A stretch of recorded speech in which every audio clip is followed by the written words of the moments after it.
Letchaknow. Letchaknow.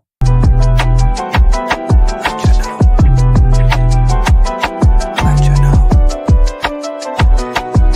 Letchaknow. Yes. Welcome to the Let You Know podcast. This is EK.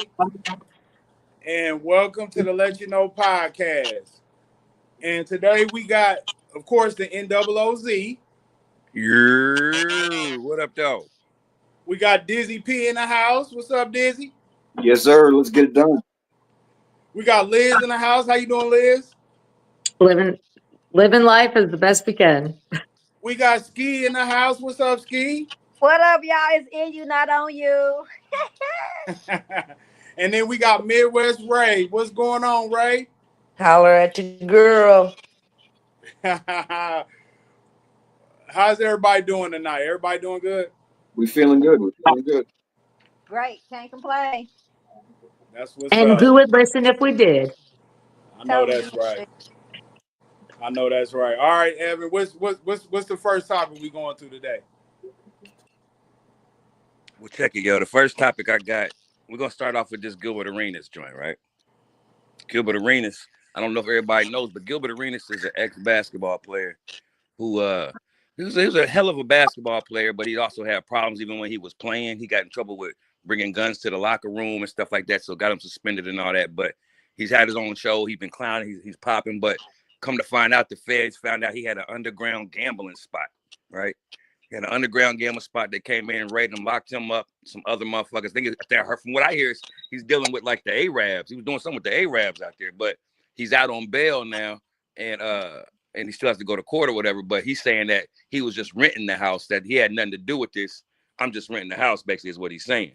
So what I wanted to talk about on this Gilbert Arenas thing is, do you even think that should be, you should go to jail for having personal a poker night at your house? Like, what's that about? Let me start with Ski, because she got some lawyer expertise. So I want to know what's up with that, Ski? Why is people going to jail for having a poker game in their house? What's up? Just because they haven't followed the rules to make it a private organization or a private group, basically registering yourself, having some dues, just kind of having set up structural, you know what I'm saying, really, you know what I mean? Because you can have private entities and private parties and private groups.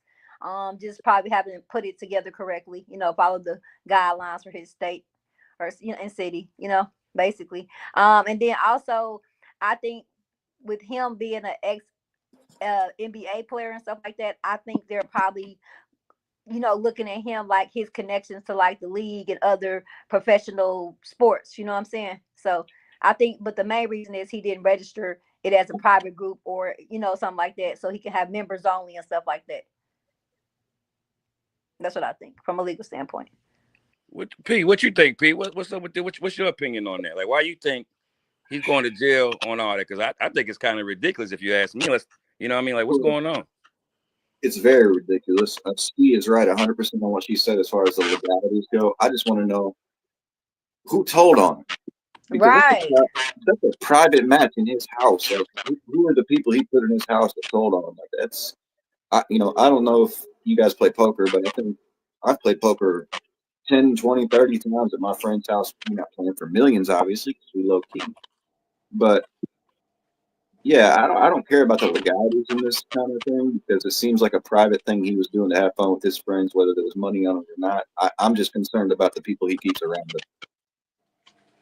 I mean, to me, to be honest with you, I mean, that's any athlete has to go through that type of problem, especially when you got money, because they feel like, hey, he got money, he can go through it. But me personally, I can't go to jail. I can't get out of jail because I ain't got the bread for it. So what better way to put it on him? Yeah, that's why he like, fuck it, I'm telling. Yeah, it's just. Can I say something? So this is what I'm thinking. I have played poker a few times at friends' houses, but I've played a lot of spades at friends' houses for money. But you never hear about that. So what's the difference? So what happened? So if someone told on him, so is it like they got pulled over, they got busted for something else, and they're like, oh, well, instead of taking me for my weed or driving under the influence, this dude got an illegal gambling ring. I think it's a So, little simpler. because how is it illegal for me to every week invite a different group of friends over to play cards? Well, no, it's not. It's the money. It's illegal gambling. Like I said, somebody had to tell on him. Like nobody got. Somebody, like what Evan said, somebody had to have some kind of benefit by talking to the police about this. So, But so if I invite friends over and we're playing cards and we throw in $5, that's illegal. yes, it is, but nobody cares. Like that's the thing. So Man, in like, yeah. more than likely, Gilbert Arenas' friends and crew and gambling are millionaires because Well, yeah. you know what I mean. So that's why I would say, like, it's almost like if I got a dime bag of weed and you got 10 pounds of weed, like we both got weed, but they don't care about my dime. You know what I mean? It seems like it's that kind of thing. Well, and Gilbert Arenas also has a public profile.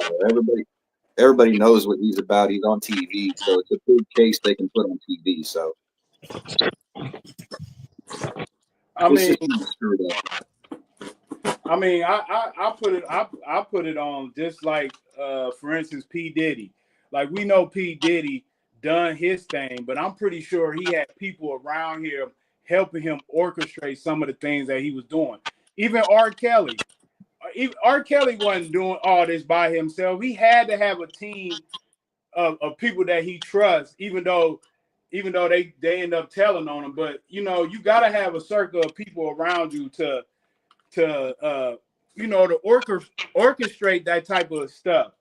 You can't do that on your own. There's no way. It reminds. Okay, can I say something? It reminds me of some bullshit Mike Vick about the dogs in the house. Yeah, exactly. Mike Vick wasn't even there. Mike Vick was letting his family live there. He was in a whole nother state in Georgia. You know what I mean? And when they kicked that door in, when they seen the name on that deed on their house, when they listed that shit, and it was him, they was after him after that because his family was small fish and he was a big fish. You know what I'm saying? So the only thing, the difference between those is that Vic was in a whole nother state. You know what I mean? He could have, I don't know how they got him with that shit though. I really don't, because he wasn't even there. You know what I mean? Like he had a whole nother residence somewhere else. You know what I'm saying? But Mr. Arenas, I just think like my whole thing is this, what I want to know. Like Elle was trying to say, kind of, she was like, well, she calls her friend, but like gambling, even though it's illegal, right? But it makes me wonder, like, who infiltrated the system though? Because like P said, it's private, it's at his house or wherever it's at. You know what I'm saying? So like, who was wearing a wire? Who was doing something? Because it's like, it's not like a traffic stop going to a trap after you got to play. You going back, boom, boom, boom. When they sitting at the corner watching you come up and then come out, then woo, woo, woo. It's not like that. It's like it's a place you going into. You know what I'm saying? They ain't coming out with nothing. Well, let me say this. I've seen footage on the internet where like they've showed some of like the inside of the place they was doing. There was literally like a rug with Gilbert Arenas' picture and like his NBA logo and his name, and it'll say like Gilbert Arenas poker play. You know what I mean? Like it's definitely. But what's wrong with that being his game room or something? They sports men. You can't. I mean, all them sport men. I can make that on Amazon. Well, Right. Make that on Amazon yourself. Make it custom. What I'm saying is, it's kind of hard to say, hey, I had nothing to do with this. Oh, but your I face walk in is your on the house floor. and there's nothing but your name with poker stuff all over Right. it. It's like, you didn't just you kind of knew what was going on. Exactly. Well, how about this? News, you know how much I love my Bills. I would have a rug with Josh Allen's face all day. And does that mean Josh Allen's hosted? That's fine. What I'm saying is, if you have a rug with your face on it and it says Lindsay's poker night, and there's poker posters all over the house. But guess what? Can I say something? Guess what? If it was a private party and a private group, I could pull it out one because he's been the winner of the last couple of weeks. So we put him on this is something we do. We put him on the floor. We put him on the wall. We put him on posters. When you hit a teal, we put you on stuff. You know what I'm saying? If he had registered it as a private group, you could say that, you know what I'm saying, or whatever. They probably wouldn't have came in as that, but I mean, I'm thinking from a legal standpoint, if that was my client, you know what I'm saying? I mean, yes, I patronized this place. Yes, I went in with somebody, but in the same time, I don't know what the other person's marketing strategy is because I'm just a partner. If they wanted to use my image to try to boost sales and get people to come in or whatever, I mean, I don't really know until I seen it, and I thought it was kind of gaudy, but shit, that's their marketing strategy. I'm just saying. I mean, I hear you, but at the same time, it's like me coming in your house with drugs in it, and you got I pictures know of he you and your wrong. family. I was just trying to make him. I was just trying to give it a little. I mean, you know, I was just being. No, with you. I'm cool with playing devil's advocate, but I'm just saying it's not that it can't be beat, but it's going to be hard to beat. When, like I said, Yeah. if I come in your house with drugs or whatever in it, and it's pictures of you and your family all in the house, and you talking about, nah, this ain't my house. What nigga Yeah, you Right. make on the fucking it's wall? like What do if somebody committed a murder and while they were shooting, they took a picture smiling. You know, they have it right there. There's too much evidence going against them. Right. right? And that's why I I said just think he's it's stupid. not, which is a good But thing. it's So stupid. he's I, probably I said it's stupid. This is like irrelevant to the things going on in the world. And you're so worried about a dude having people over to play poker. Like, it's not like they're mobsters and gangsters planning like the next hit They over ain't this. fucking Like, with kids. They fucking with some money. Nigga Yeah, rolling some dice and shit. Playing that's some yeah, just cards. let them do it. yeah, but you know Jesus. what the government is. If I don't get if I need a nickel or whatever you making, I need my nickel or whatever y'all bringing in, I need my cut. And if I don't get y'all my cut, I'm on y'all ass. You get it at tax time. They a 1099 organization. I want it now. We It's on not. It's. contract. You either I need to mean, take it's. your ass to the casino and gamble, or don't gamble at all. Is basically what they. Yeah. And that's basically what it is. It's almost like when I grew up, man, we had a corner down the street. We used to call it the crap house. And everybody used to go down there. They used to shoot craps. They used to play dominoes. Oh, he's They snitching. played spades for I money. know. And they bet on they gambled on football, baseball, hockey, whatever they could gamble on. And it was just a normal like social spot, but because they was making money there, they didn't like that. They didn't like that at all. They kind of try to shut it down every week, and then they'll come back up, and then they'll shut it down, and then they'll come back up a month later. But with Michael Vick is a little different because he knew what was going on, and the fact of the matter is the reason why he got caught is because they were killing dogs. They yeah, were killing dogs and they were burying them in the backyard. That's the dumbest shit in America. And then you got His malnutrition dog dogs in cemeteries, E? kennels, huh? Dog cemeteries? Yeah, they was pretty much killing No, no, dogs. no, No, no, no, no. no, no. Asking you is where else? Where else you going? I Where was else you going to bury asking. the dog at? Yeah. Wait, hold on. I couldn't understand the question. What was it? Ski, go ahead, Ski. I'm asking you, where else would you bury the dog at though? Is dog cemeteries? Well, I see what you're saying. you got a point, but what I'm saying is if you got multiple dogs in your backyard No, in a I get it. graveyard. But listen, my best friend dog, her 20-year-old child dog. My daughter sung at the funeral and she buried that motherfucker in the backyard. So I Yeah, didn't but know it how was a many place where you take dogs the though? dog. Is that just one dog? I mean, it I'm don't just matter. saying. It don't really No, matter. Yeah. it do matter. If you got 25 dogs buried in your backyard, and then not only do you got 25 dogs buried in your backyard, you got nutrition dogs that's not well kept, that look like they about to get ready to die in Okay, let kennels me and say something. That cages. ain't your family dog. That is not your family dog you buried in the backyard versus paying to get cremated. Exactly. That's the difference. That's the difference. I You'll mean, never change my mind on that. You know, I love the dogs and fostering, so you'll never change my mind on that. I get that, but they don't give a fuck about people like that. So I'm the way they drug motherfucking Michael Vick about a motherfucking dog. Y'all got all these homeless veterans outside this motherfucker hanging for change and shit. Y'all talking about a motherfucking dog? Niggas nigga lost his whole career about some animals. Nigga, they been orchestrating mafia hits on people for hundreds of fucking years. And here we go about a dog. I mean, I'm not a dog. I mean, I'm just now a new dog person. My dog will be here at the end of the month. But I'm just saying, like, I think that honestly, I thought that shit was a little extreme. Because I mean, he There's could have got a plenty of fine and all that, but to drag his NFL career and shit behind a dog, that was really kind of silly. well, no, he deserved what he got, but yes, there are so many bigger issues, but that's a whole political thing that we avoid. Like I work with a girl who used to be a corrections officer, and she's like, man, all these women are locked up for drugs and stuff who can go to rehab, and then there's all these crazy people doing legit stuff out in the streets to kids and getting away with it. So it's kind of irrelevant because you can't put two and two together because that is out of our hands. That is politics. He got caught. He deserved what he got. And anybody else doing something even more fucked up deserved it as well. Don't get me wrong. That is the hill I'll die on. Anything that happens to animals or kids, I will. That's the hill I'll die on. Yeah, I'm with Lindsay on this. Like, if your job, if your business is fighting dogs, killing them, and burying in the backyard, I ain't got no sympathy for you. But y'all got sympathy for motherfucking white people been hanging by trees for fucking forever. But y'all talking about a motherfucking dog? We don't have sympathy for that. But see, I've got that's the sympathy for difference. that. We disagree to disagree See, that's on the that. difference. That's the difference. That's the difference. That's the difference. That's the difference. We don't That's treat a human dogs. being that talks shit. They got kids, procreate. Fuck y'all Yeah, mean? but That's an animal.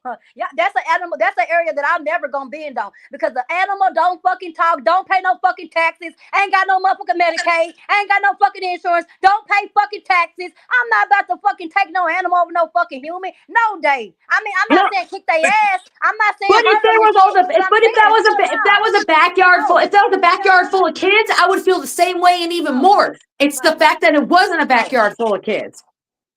It was the fact that it was a backyard full of dogs. He deserved what he got. And everybody that's out there doing fucked up shit to kids, and y'all don't know me, you don't know how personal this hits to home, okay? But hate the it word. always goes back to how we grew up. Like when we grew up, most times in our neighborhood, we didn't treat dogs like they was our best friend. We treated those dogs like killers. We didn't have our dogs around nobody. I had a dog. Hold on. Let me finish. Because most of the time, like, yeah, y'all had cute little dogs. You know, most of the time, black people had cute little dogs and stuff like that. But most dogs that they had, they was vicious. They was killers. Like, you couldn't come in somebody's yard, you know what I'm saying, without them trying to attack you or bark you. The owner had to be there. Now, it's a little different to where, you know, in certain aspects, you know, people treat their dogs like children. I don't treat my dog like a children, but like I said, when I grew up, dogs were for fighting. We used dogs for fighting and make sure they protected. If you didn't have a gun, you had a fucking dog, and we treated them like a killer. I'm rocking with Ski on this one, man, because I feel like y'all are comparing a dog's life to a human life, and it's not comparable, in my opinion. Am I wrong? It's not. We're not comparing it to anything. It's just this was the topic. Like, I mean, tell me somebody who buried a bunch of kids in the yard, and I'm going to get even more passionate. We can talk about that guy in Westfield, and I mean, they weren't even kids he buried in the yard. They were grown ass men, but they still didn't deserve to get taken home and murdered. Fuck no. It's just this was what was brought up. The comparison was Mike Vick. So someone bring up something with children, and then we can see how passionate everybody gets. But I think what this is. Let me tell you how, from my point of view, and I'm not speaking for Ski. I'm speaking for myself. A dog is an animal, right? If I own a bird, if I own some birds and I have birds fighting, and then the bird dies, and then I bury it in my yard, do you think if I had 20 birds buried, you think they still give a fuck? I mean, I think it would be really creepy if you had 20 birds buried in your yard. I would question your sanity. That would be a little creepy. Any animal. Like, for example, Mike Tyson raises pigeons, right? He had a bunch of pigeons in a pigeon coop. If the pigeons die and he decides to bury them at his mansion in the backyard, is that sick? He's been hit in the head so many times. You know, he's kind of on that crazy track like that. I don't think that was a good analogy. What's sick about burying an animal in your backyard? I don't understand why that's sick to y'all. It's no, not. One animal, like two animals. A family animal is not sick, but all these animals that you're trying to hide how they died, that is the principle. It is the motive behind it. Well, the thing is too, like, I'm not even talking about the burying part. Like, do we have issue or do we not have issue with the dog fighting and the dogs being malnourished and just raised to die? Because if you don't have a problem with that, then you don't have a problem with the burying either. So I mean, I don't have a problem with dog fighting. I think that maybe that's probably an issue. Is there an issue with dog fighting? Because I know people that I know dog fighting, like Erica says, been in our culture forever. There. Oh, so, yeah, if you don't have an issue with the fights in general, then I don't see how you'd have an issue with the burying. So I think it comes down to, you know, how the individual views a dog. You know, like when I was growing up, I had what you were talking about with the fighting, but I also had my own personal dog. And my personal dog was just, you know, a part of the family. So I side with that's what I mean. And I don't mean to cut you off, P, but that's exactly what I mean. Like, it's a difference on how you raise. Like for me, when I grew up, we didn't see dogs as best friends. We used them as companions to where if we didn't have a gun, we used that dog to be a killer, whether to fight another dog or to protect our household. But you know what I'm saying?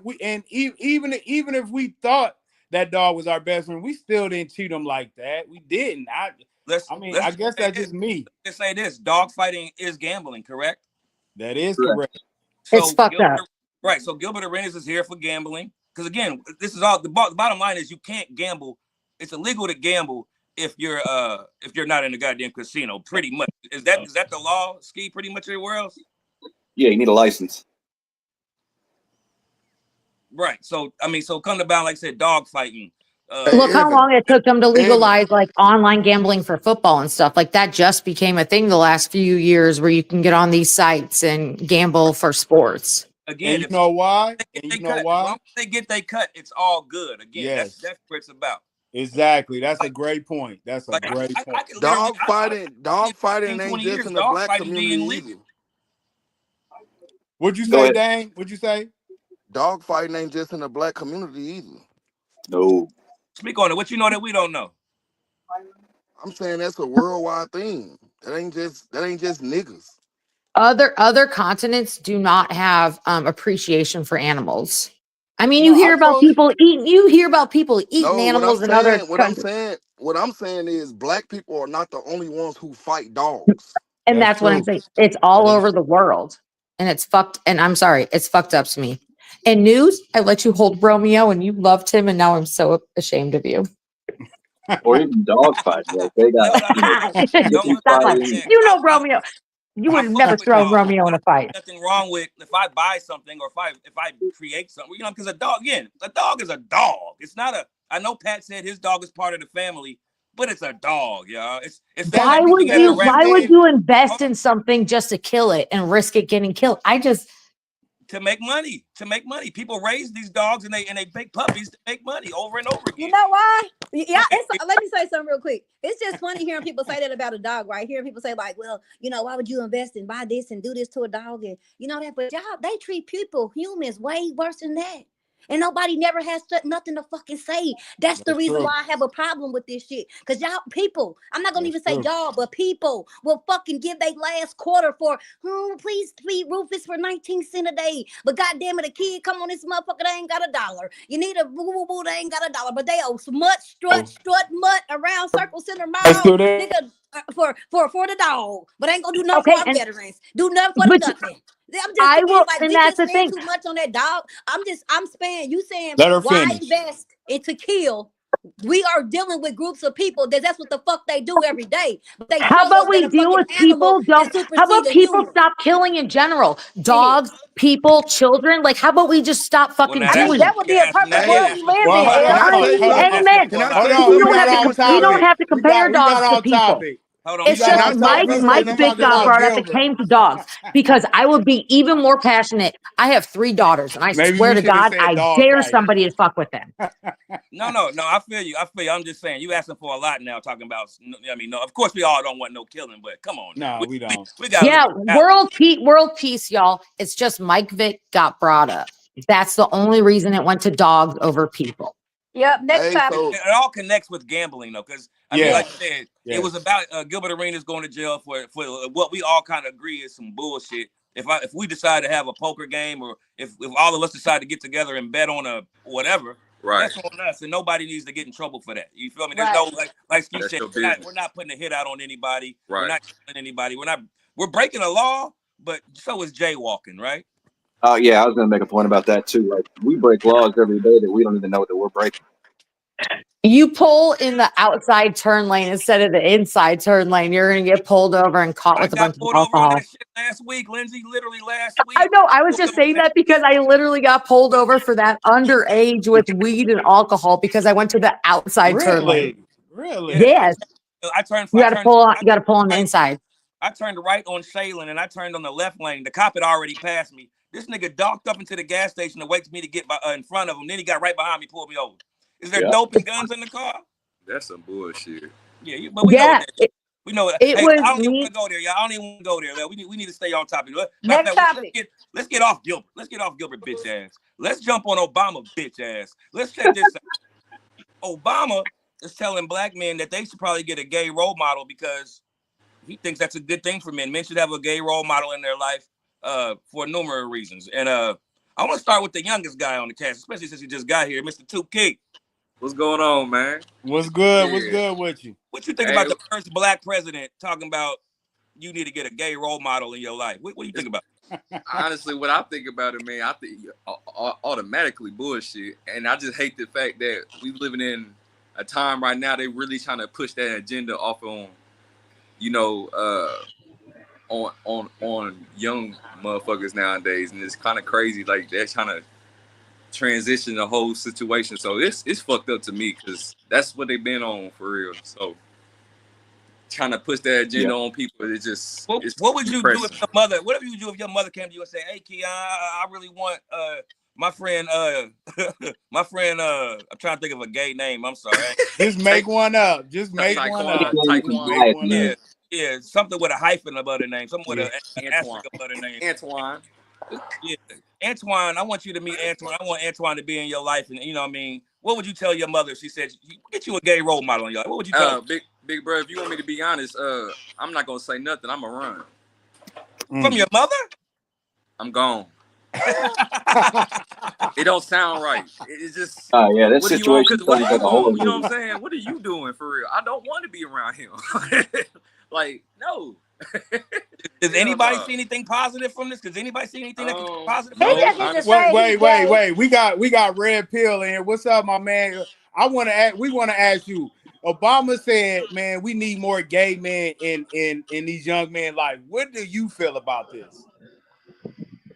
Obama need to be. We need a hot tub time machine and unelect this nigga. So he get all that with all these praises he getting. Bro, I didn't even realize how soft he was. I mean, especially right now, y'all just kind of solidified the whole thing. But bro, Obama was a distraction. Mm-hmm. He was something that, you know what I'm saying? You needed Ali or something. You needed Malcolm or something. You can't. Obama was not the person that we were supposed to just be like, yes, the first black president. Bro, the dude was soft as flushable wipes. Damn. And now he really showing it with this type of shit right here. This rhetoric is insane. We don't need no homosexual nothing in none of these spaces. That is something that people need to do on their own time. We don't need to highlight none of that shit. I don't know why he would say no goofy shit like that. Like, you begging to be accepted at that point. That's what I say. I know why. Because allegedly they saying that Michelle Obama is a. I was gonna say Big Mike. But that's another story. Dang, how you feel about it? Whoa, we ain't gonna let that slide. What'd you just say? Mike Obama. He said Mike Obama. Yes, said Mike Obama. Mike Obama. Oh, y'all wilding, yo. No, that's the truth. You know, Joan Rivers got killed because she basically said that they was the first transgender couple, and she died a couple days later when she put that shit out there. No. I'm everybody on this podcast, but that bitch was 107 years old. She was gonna kept that shit gutter though. No, she kept that shit gutter, bro. And then listen, the South Side of Chicago, that movie, right? When you watch that movie about Barack Obama, they show about 10 minutes of Michelle's life. You know what I'm saying? They don't. If she came from that mother on the South Side of Chicago, how come there was no baby pictures, nothing about her? They just show her at college. They never showed nothing in that South Side of Chicago movie of Obama, of Michelle before college. Go back and look at it. They don't show no baby pictures, no interactions of her with her parents talking, or her going like through high school to get to college. You know what I mean? It's nothing background of Michelle Obama before she went to college in that South Side of the Shot movie with her and Obama. P, rebound off of that, P. What you better say, P? I mean, can you look at Michelle Obama and honestly say that looks like a woman? No, hell no. Yes, when she came in the house, don't do that. Got in the house, they were saying she was the hottest woman ever. They said she was the hottest bitch ever. Who said that? Who said that's that? on you, bro. That ain't on me. Everybody was saying. You ain't that hot. Name a bitch that doesn't. hotter No, than I her, don't. except Donald Trump wife. Name a bitch hotter than Michelle before this. Tell me. Jackie Kennedy was beautiful. Better than Michelle? I mean, I said, listen, let me say something. Okay, I'm a black Showing girl, balance. nigga. So hold on, E. We change our hair, lashes, the what we wear, and all that. So Michelle, how she looking on that goddamn podcast is how she look without that goddamn glam squad. So let's get it clear now. Now. She got the best of the clothes, the best makeup, the best whatever. So now on that podcast, she looks more like Michael Obama. You know what I mean? She don't look all glammed up. I mean, you know what I'm Damn. saying? We can all be duped sometimes. Damn. That's what I Big listen. Hey. Mike. Obama said in '08 when he first got elected that he believed in traditional marriage, right? And I was okay. I hear you, Obama. Remember that's when the same-sex marriage was getting pushed, right? And they kept on knocking it down at the Senate and all that. Okay.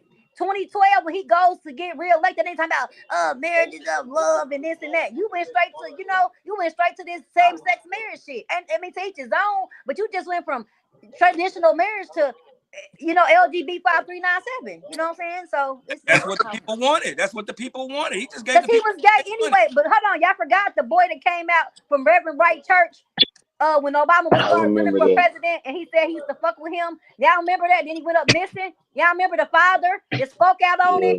They did all that shit, and they swept it under the rug when Obama first became the senator and all that shit. When he was running down, when he was at Katrina in fucking 2005 with Katrina down there with the bushes and shit. I ain't When they heard about said he was none of gonna be the this. candidate, I ain't heard yeah, he about none of came out this and shit. said I something. So heard. I Obama's just heard about it. Yeah, I Obama's just definitely gay. heard about it. Period. Yeah, you just unlocked a memory because I was like, I, I'm. until you said that. I'm not gonna. I'm not gonna say the man gay all the way though. I'm not gonna just. I ain't. Okay, I'm he not may gonna not do be that. gay, but he a tambourine player. That nigga go both ways. That nigga had his legs crossed and shit, and had his, you know what I'm saying? Like, no, sorry. That nigga sit with his knees on his knees. Tambourine When your player. knees is touching, you crazy though. I'm I the ain't gonna baddest of lie to five you. boys, nigga. You I 6 will tall. though. I'll tell you this. I'm off the gay shit. I do think that nigga from Ethiopia or something, because his kids look Ethiopian in the motherfucker. Yeah, they I got think he's some Hey, real that African. a shit. baby. Yeah, I think he came they out of got a some pig too. 23andMe shit going on. Got Lindsay, that shit. So let me go over here I to would Lindsay real never. quick. I Lindsay, let me yeah. ask you a question. I mean, Go I ahead. don't. Hold on a second. I don't want to I would never want to call kids ugly, but everyone thinks their baby's cute, and then you look at them and you're like, Yeah, "Mm, I agree that with you, Lindsay, on forehead. I that one. agree. We Yeah, got we got I we got some agree. foreheads here." But would you regardless, luckily, would you luckily ever I do have pretty big. would you ever tell somebody that they think they need a gay role, especially if you just I'm taking off just Okay, boys. Do you think it's no, okay to no, tell girls to have gay role models? Hell no, no. because And you know like what? Tia This said. Hold okay. on, Ski. Hold on, Ski. Hold on, Go one ahead, at a Ski. time. One at a Go time. One ahead, at a El. time. Go ahead, El. Go Okay, ahead. so this is my opinion. I think it's very important to tell people they should find a role model, especially like teenagers, kids. But why does it have to be a specific? If it happens to be a gay person, cool. And you know what? I Right. do believe in no, I do believe in diversity. Like I think it's amazing to meet people that you look up to come from different backgrounds because that's how you learn. Otherwise, you're ignorant to the rest of how people grew up. And I mean, news, it's I came from Buffalo. I grew up in Noblesville, and then I came to Indianapolis, and I made very poor decisions that opened up my eyes a lot more to the world. And I originally started raising my older in Fishers, and she was like, "Well, I just feel very different." She was like, "Mom, can you dye my hair blonde and straighten it?" And I was like, "Fuck no." And then now that we're in the Washington Township district, we don't have those kinds of issues. But regardless, my daughter, she's struggling right now just because she's 12 and trying to find herself. And I would love her to find a role model just honestly, because she's a girl, I'd like her to find a strong female, white, black, gay, straight. I don't care. Just somebody who's going to give her good advice, point her in the right direction, help teach her to overcome issues. Now, there are specific circumstances where I feel like people might need a specific type of person to be the role model. I have dealt with having a relationship with a man coming out of prison, and he really struggled acclimating back to the world. And I was like, I always told him, I was like, I wish I could find a 50-year-old black man who spent time in prison and who is doing good now and could help you. because you're not going to go to therapy and listen to some white lady who can't relate to what you just went through. So sometimes you need people who relate to you. Sometimes it's nice to have diversity to open your eyes so you're not so sheltered. Now, to sit here and say, this is the one thing you need, that's ignorant. That's stupid. It is all case by case, age by age, situation by situation. But let me say this though: when you say you're looking for a role model for your daughter, why don't you think it's you? Well, because she doesn't like me right now. Like I tell her, I always tell her, like I said, no, like you know what, like I have to be the best friend, but I have to also be the parent. So there's certain No, lines there, but I always tell her she can talk to me about anything, but she doesn't always like my answer. But if someone else that's not her mom gives her the same answer, she listens. Like when she calls her dad, who is not around, lives in Las Vegas, never comes to visit. When she calls him, he'll say the same thing as me, but she listens you because know that's why? just the mother-daughter family dynamic. You know why? It's because we need to stop treating our kids like they are best friend and just continue to be parents. Because at the end of the day, I She's agree. not. they're gonna not When I they're when I not gonna give her like those us. tough answers, They're and not when I gonna give her like those tough us. answers, yeah. And so that's why I'm like, okay, well, let's find someone you'll listen to. Because when I tell you something, you want to rebel, or you want to be like, Mom, you don't know shit. You ain't been through shit. Okay. Yeah, You're that's just too young. You're just too young for me to tell you everything I've experienced. Can I say something? yep. I agree with you, Liz, though, on the point of, on everything in the sense of, like, specifically if a child needs something, then yes, connecting them with somebody that's like minded is true. And no matter what color they are, not if they gay or not, right? But it's like, why to put emphasis on a gay man, what I mean, in a man's life? Because if you look at from 2010 till today, they have been feminizing a man on a motherfucking train going 1,000 miles an hour. You know what I'm saying? Like if you look at 2010 till now and look at videos, look at fashion, look at just the roles men play, the roles black men play, and look at how the homosexuality has been pushed on the black man, because that's the masculine man, that's the man of the man, that's the man. To me, this is just my opinion, right? Because I have a black daddy, but so uh, I just think that was like Obama and saying like some indirect shit. You know what I mean? Like to say that as a black man, Pretty I much think that saying he was thinks silly. that men should have role models from all different types of life, not just gay, but you should have a straight role model, a gay role model, a tall role model, a short role model, a fat role model. No, just Right. just I just don't one know who what the helps fuck, you. I don't know what Just the fuck you one. was talking. Just one Listen, Hey, I'm you gonna see say my helping shirt? you this. You see going my through what you're shirt? going Y'all through. see my shirt? I'm gonna say this. We need to stop acting like we're best friend to our kids. Fuck that shit. You know what I'm saying? Because listen. Just listen to me. Just listen to me. Listen to me. my daughter, we have a rocky relationship because I tell her like it is. I don't try to be her best friend. I try to be her dad always. And at the end of the day, kids is not going to respect what you saying regardless. But they're going they're going to respect you because you keeping it real with them. You know what I'm saying? And with me, I can't be no best friend to my kids, man. I only could be a father to them, and that's the only thing I can be, because at the end of the day, they never gonna like what you say, regardless. I'm never gonna like what you say or I'm about what to you get tell this them. nigga a glass Never. of So water. This nigga need a glass of water. God damn, you all right over there? nah, man, my throat, my That throat, man. I got something stuck in my throat. juicy mouth in it over there. God damn. And I want to put it Man, on top of what Eric said right there is completely fact. Like, just a personal life thing. I consider myself best friends with my dad. That didn't happen till I was in my late 20s. There was never a dynamic in my house. He wasn't in the house, but there was never a dynamic like we need to be buddy buddy first, because he had to be able to earn that, or he had to be able to get the respect from me so I would listen to him before we had that dynamic. But yeah, to go along with what we are talking about in the topic, I just think it's propaganda. It's the way that the country's going now. Like, it started, like Ski said, back in 2010, and all of a sudden the LGBTQ thing exploded. But I want to bring in one more topic for tonight. and that topic has to do with pride. Why are people proud of being a certain skin color? Because if you're born something, I'm born white. I didn't accomplish anything to be white. I'm just a white person. So what am I supposed to be proud of? Because I think pride needs to come from accomplishments, not just something that you are by default. Let me go first. Okay, Go let me ahead. say this.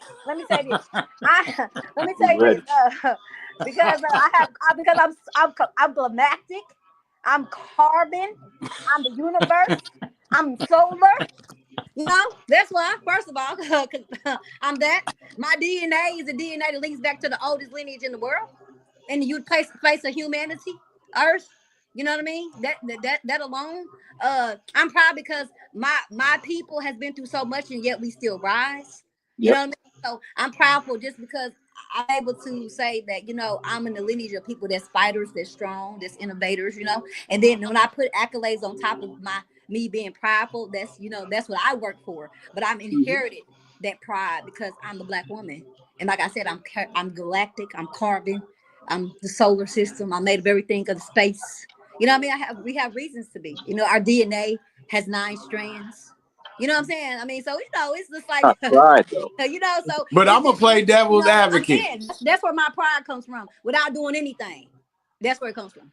But I'm gonna play devil's advocate though, because Go ahead. even though our ancestors dealt with it, right now we're not using it to our advantage. Who ain't? No, say you ain't using it to your advantage. Don't say we. Majority of Black people are, man, because most of the time, what we see on social media, that's TV. us fighting. No, that's the TV propaganda that they put you. If you unplug from that TV, that matrix, and get in the street and really get to your community, you'll see really shit going on, and not just the shit they put on TV. It's really people out here making a difference, doing shit.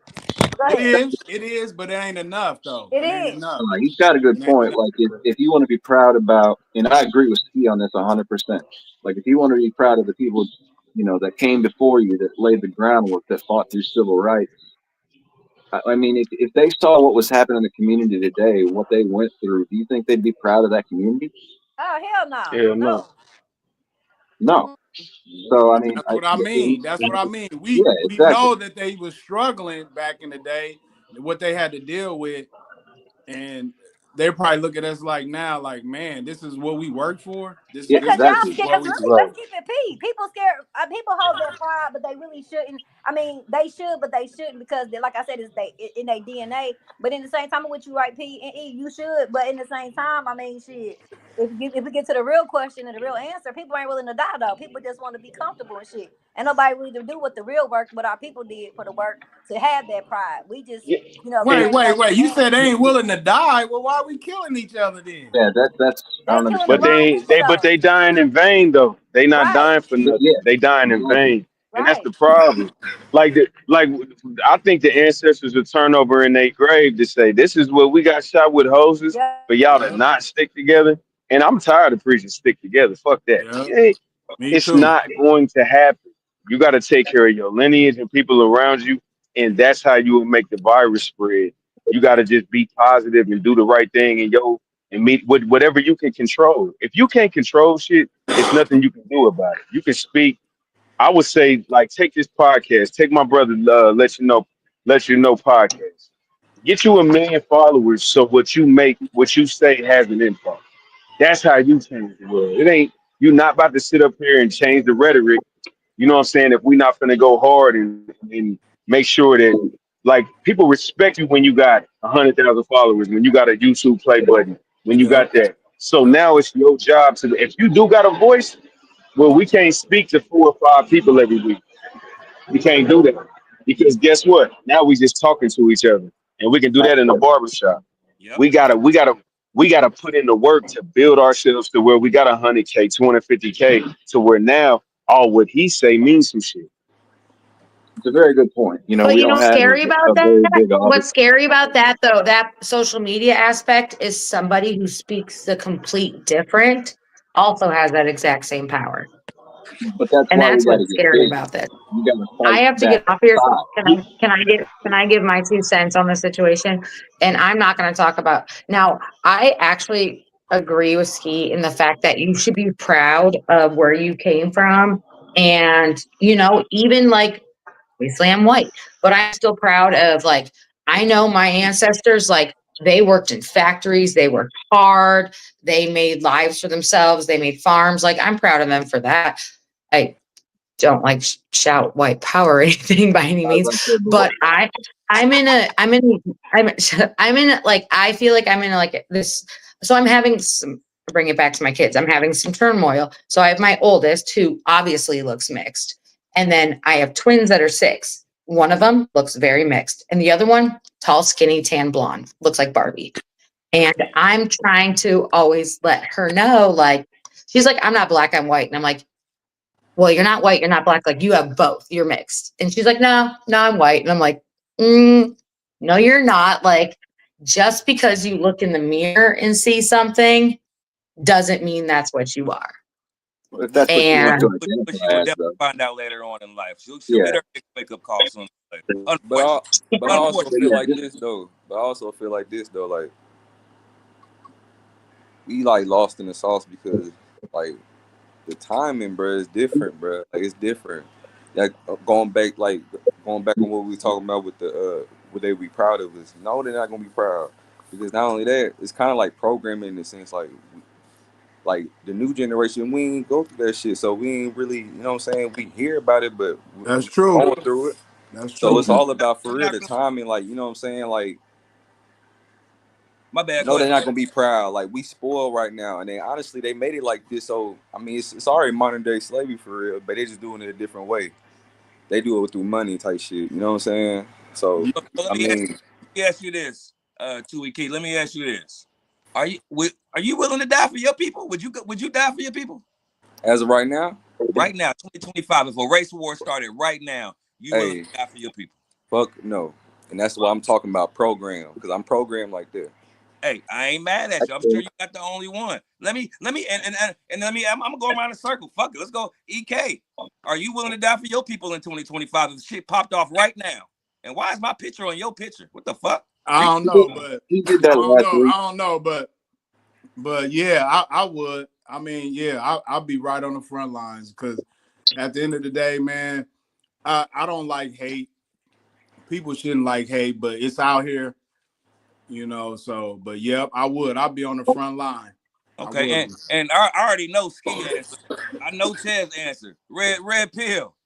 Let me ask you, doggy. If it popped off, is you willing to die for niggas? Hold on. Let me. I'm at the store right now. I just met my brother Oh. right here. He just asked me. He overheard the convo, so let me answer that. Ask me that question again. I'm gonna ask. I'm Well, gonna he tell talked. them. I just heard you saying, you need X amount of followers so that our words mean something, which I didn't really agree, which kind of what caught my ear. And then I'm like, all right, if that is the truth, then how do how do you catch those ears?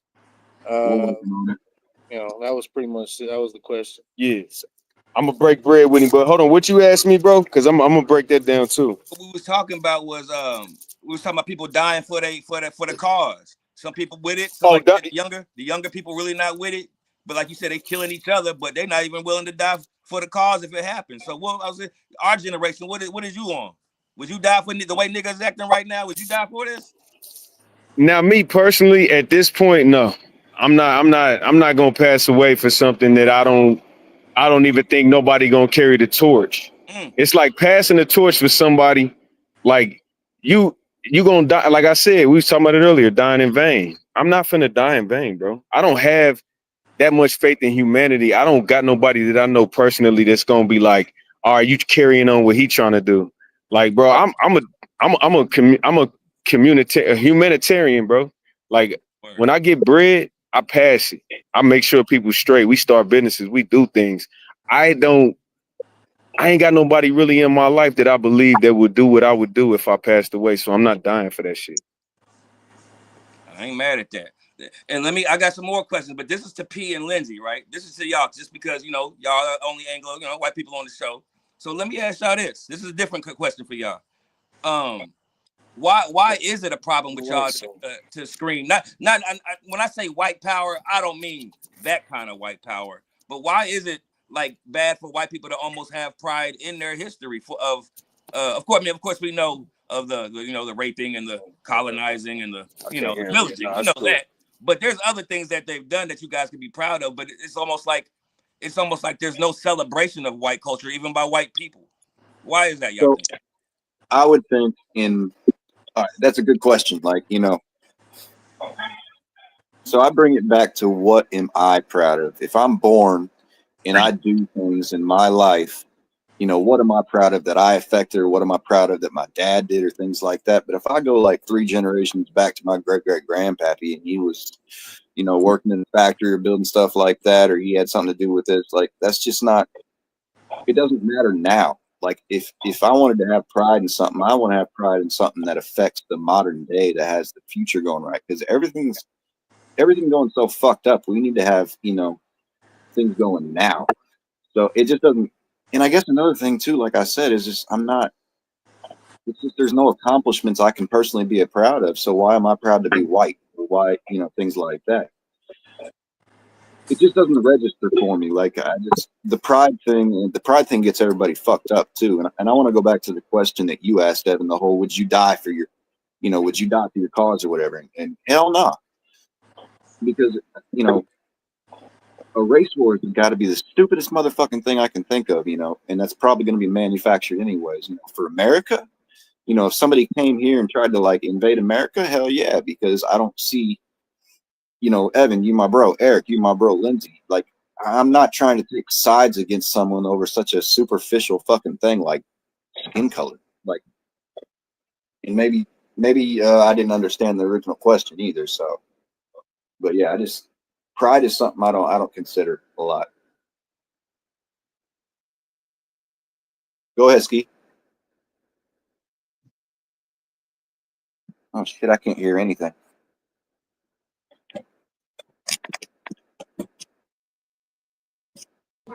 Ski on mute. Can you hear me Oh, now? I got you. Okay, so let me answer the question in 2 ways, right? Let me give a little context. So when he asks, "Are you willing to die about the cause?" I'm not meaning like to me. The way I that question is yes and yes, because to whom much is given, much is required. Okay. And I'm not saying I'm going to go on the street and shoot nobody down, but I'm willing to die for what it takes. That means the no spending the money, the boycotting, the sitting still. You know what I mean? That kind of shit. Because that's what leads to, the crumble and the fall. And when that shit starts to move, then they're going to come get the motherfuckers that's standing to make that move. So yes, because to whom much is given, much is required. Secondly, my daddy has taught me that if I want something that I want change, I have to carve it out. I have to do it now. And I feel like I'm only here. I want to be a rapper. I was a rapper for a while, right? I did things. I didn't ask to be an attorney. I didn't ask to care about politics. I didn't ask for none of this shit. But it just happened to fall into my lap. So I'm responsible. So I'm not saying that I'm going to go out and just look and hunt people down, but I'm willing to die, meaning about if I have to take these different stances in this world, in this life, in this time, I'm going to do it because guess what? That's what I was here for. I'm only here for a time to do something, not to, whatever, because I'm trying to leave a legacy. And my legacy is me believing in the humanity enough, Black humanity enough to take whatever I got to do and put first and go through to make sure that we continue to be here, that our stories never erased. You know what I'm saying? So it's like, yeah, I don't want to be a rat in the rat race. I don't want to just consume. I don't want to just buy, travel, eat, and buy. Mm-hmm. You know what Right. I'm saying? I want my life to mean something. So therefore, if I have to sacrifice Shemisky L's so that I can make my daughter and my grandkids and future people, understand the severity of standing on your goddamn feet, then dying on your motherfucking knees, and I'm gonna be the motherfucking poster child. Period. I can agree That's with that. just my opinion. That's just my opinion. No, Because my daddy taught me to have some liberty about myself, have liberty about my life, and have control over that. And ain't nothing wrong with that at all. Ain't nothing wrong with that. But my girl, well, I think she just jumped out. I was about to say I was about to give her a chance. She ain't said nothing the whole time. She came on here just to listen, I guess. But AJ, if you want to chop it right now, AJ, we talking about if some shit popped off right now. We was talking about pride. The topic is pride right now. And Pat had a question. You want to rephrase it just in your words, Pat, so I don't twist it up how you asked it? Of course. So thing was that if you're born a certain way, you're born an Asian, a Latino, black, white, whatever, what does being born that color give you pride in? Because, I'm born a white dude. Like, I'm not proud to be white. Like, it's just a thing. It's just a default preset that I was created with. And what Ski was saying too, and a couple others, is, and I wanted to bring this up too, because we discussed this earlier in conversation. If you want to say you're proud to be black and you're proud of your ancestors that went through civil rights and did all these things for you in the future, that's great. That's a thing to have pride over. But I just don't understand, why people just have pride. Like, you have to do something to earn pride, in my opinion. Well, so are you asking me a question right now? Yeah, I just want to know what you think about the whole idea of, pride for color when you were just born that way. Well, honestly, pride is a sin. It's one of the seven deadliest sins. So I mean, we got to be careful of the words and language that we use. I think you should have honor and respect for your family, but everything else is culturally. I hear us saying I should be proud to be black because we fought through all this, but what culture didn't fight to become whoever they are? Like, if you go deep enough in history, you're gonna see that every culture fought to be exactly who they are. Like, are we mad at the Zionists for proud to be Jews, right? Because they're running the world right now. Like, they are running the world. Like, at the end of the day, you got to look at it like, what is pride and why are we like utilizing that word to push things? Because a lot of things are culturally.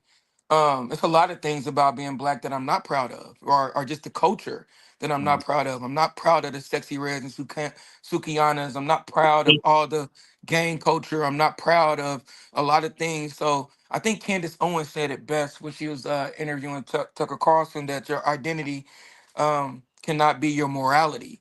I think when it comes to pride and like, I'm proud to be black. If I'm proud to be black, then we got to be okay with white people being proud to be white, or we're just hypocrites.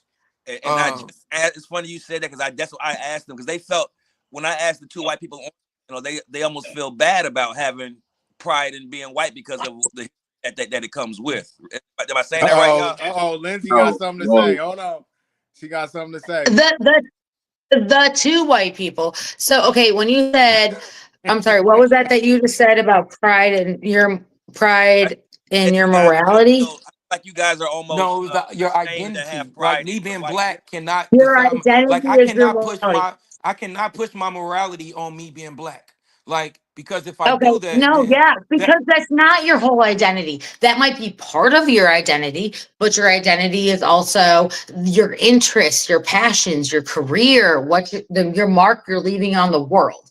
And that's one thing. And I mean, this is always so hard, honestly, But what does especially as that a have to white do with my person. morality? That's what I said. I think you're just jumping into stuff just to jump Right? into it. You said, I'm asking, what does my identity have to do with my morality? Just because I'm black, because I if you're cannot. a fucking, But listen to what I'm saying before you interrupt Hold me. on, hold on. Let them Listen finish to and what then I'm you can saying. answer. You cannot base a morality on an identity of being black, because if that's the case, then everything black is right. Yeah, morality is a learned trait. You have to learn Yeah. what So morality that is. was my point. Like, you jumping in saying stuff for, I understand what you're saying, but my point was, I cannot, my foundation can't be like, I'm gonna be black and die. Because when black people do bad things, now I can't speak on it because being black is right all the time.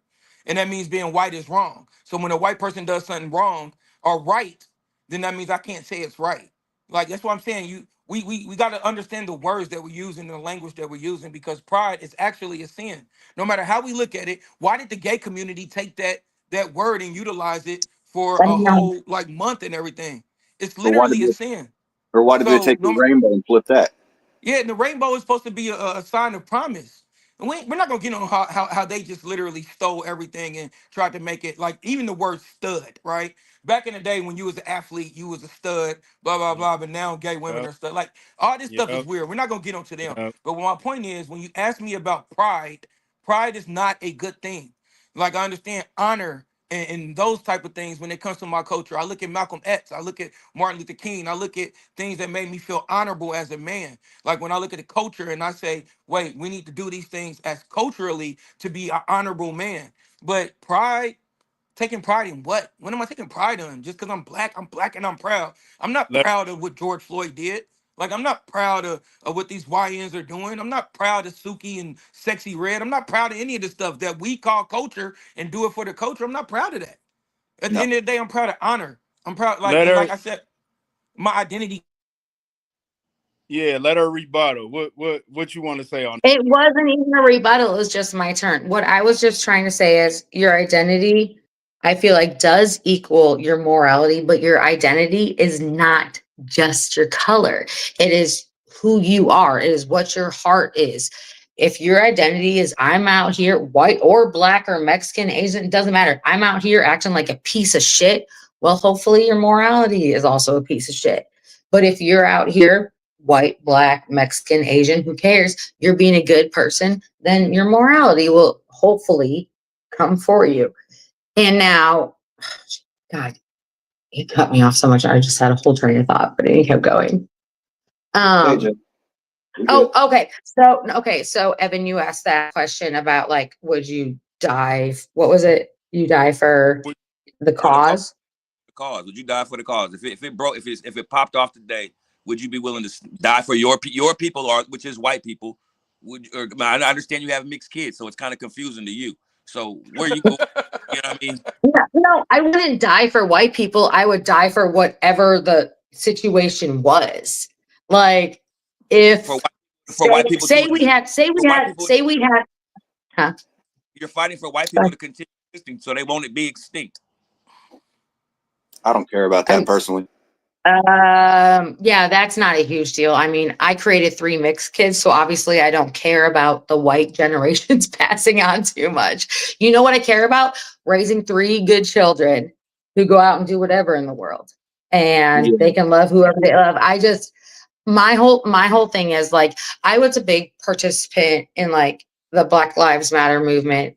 And it wasn't be like it was partially it was a lot for my kids.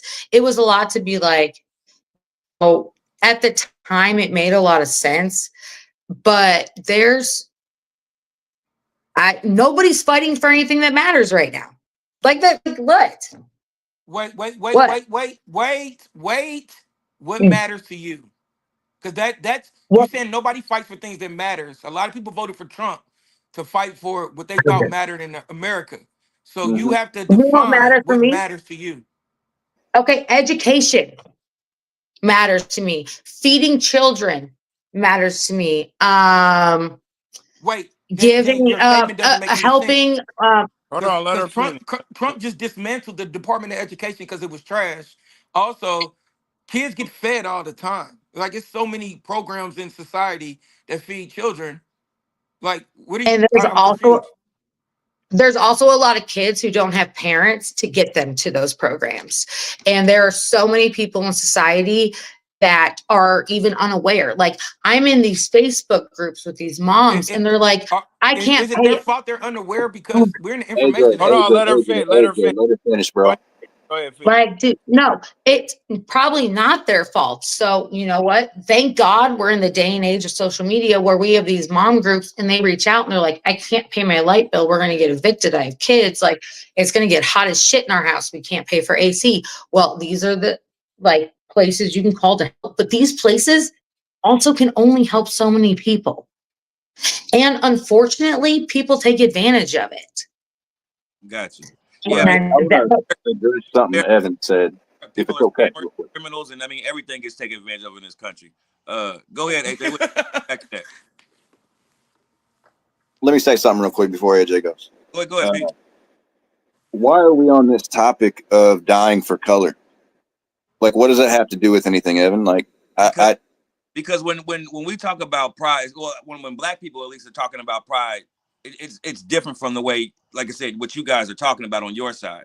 So what happens is no, her side maybe, not our side. I mean, like the white people are, the way they go around in America is different than the way black people are going around in America.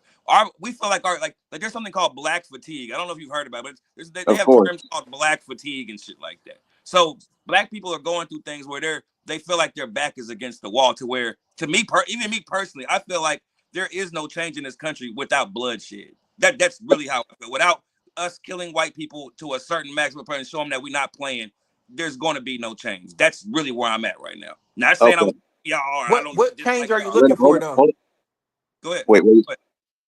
No, I'm Hold, asking hold Evan. on, What Lindsay. change are you looking for? I Yeah, mean, that's a change good point. overall as far as just things being more not one-sided and equal. I don't want to say equal, but I want to say uh fair, more fair, basically. Like when we talked about past things as far as, I mean, black people moving in the neighborhoods and bringing the property down and shit like that, or black people having to, like we just talked about, getting pulled over or for being black, and just all these different things that black people have to do, why they feel like they're back against the wall. If those things could change, those are the changes I'm talking about.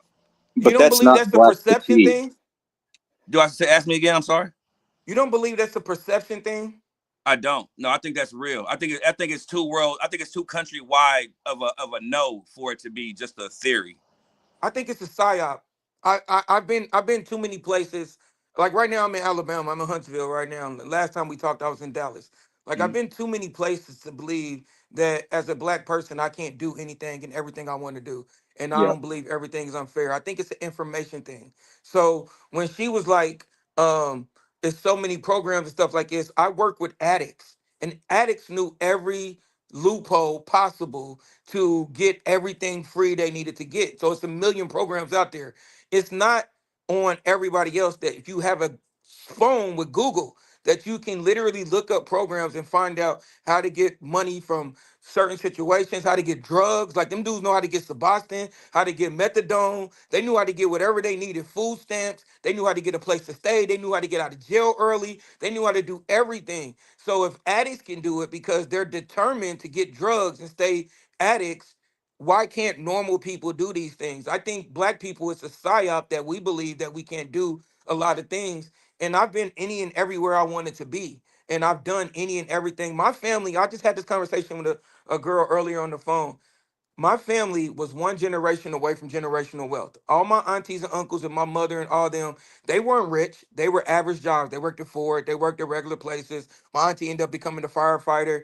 Everybody was just regular jobs. But what they did is push the children to go to college. Now, my generation and all my cousins, we all got really good jobs or started businesses. My family started businesses. And now we're building generational wealth because we realized the information that was present to us. I think a lot of times when it comes to the black community, we don't share the information that actually helps. In America, there's nothing you can't do. And I think we hold ourselves down thinking that things are unfair. I think that's the purpose of racism. And I had Well, this conversation. but Like, I think you off right there, but I agree with everything you're saying, but that's not really what I'm talking, because I do feel like I said, pull your bootstraps up on most of everything else. But we got to admit that there are things that once we get in those doors, there are people that don't want us there. There's hurdles for black people that white people usually don't have to go through because they're white and they're already set up.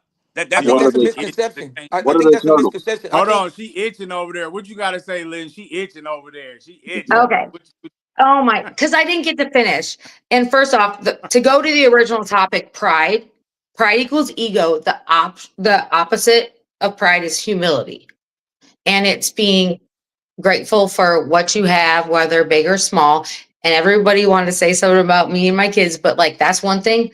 We go, I make sure my kid, like, and this is how I was raised. We go and we feed the homeless and we spend Thanksgiving handing out plates before we go get ours. And we make sure we are very fucking aware of what we have, or you're not going to fucking get it. I do the we want that this, no. And this about addiction.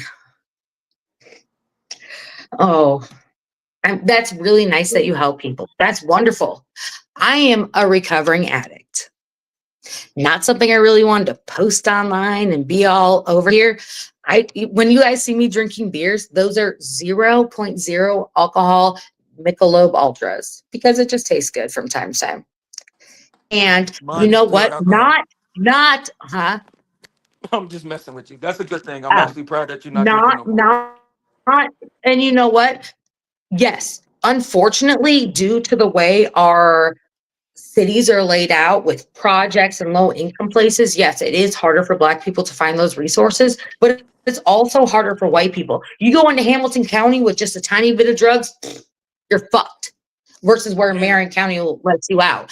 Like, and they don't give you the chance for rehab and over jail time, like especially Hamilton County. Hey, hey, Like they Lindsay. I think want I that's those. don't, the difference. Lindsay. I I don't mean to think cut you that's off, the but I don't know where difference. you're going with this right now, baby. I don't know where you're going with this right now. Go. No, she making a good point. She No, making a good I'm just point. saying I want her to land her plane, but I just want to make sure. I just don't know where we're going with this. I want you to You land. talk. You just talked for like 15 minutes, and I've been talking for like No, I'm three. just no. So I want you to talk. I'm just saying I don't know where you're going. I'm trying to see what your okay. So what I'm going is, I do believe that like race and income level and poverty areas do play a role in where they get how many resources they have and how much information they get. Luckily, in the day and age of social media, you can literally get onto Facebook pages anywhere and be like, where can I get help for this? Where, I mean, no matter where you are, if you call 211, or at least I don't know if it's outside of Indy, but in Indianapolis, you call 211 and they can direct you to whatever assistance you need, addiction, domestic violence, bill help. I think I know where Lindsay's going with this.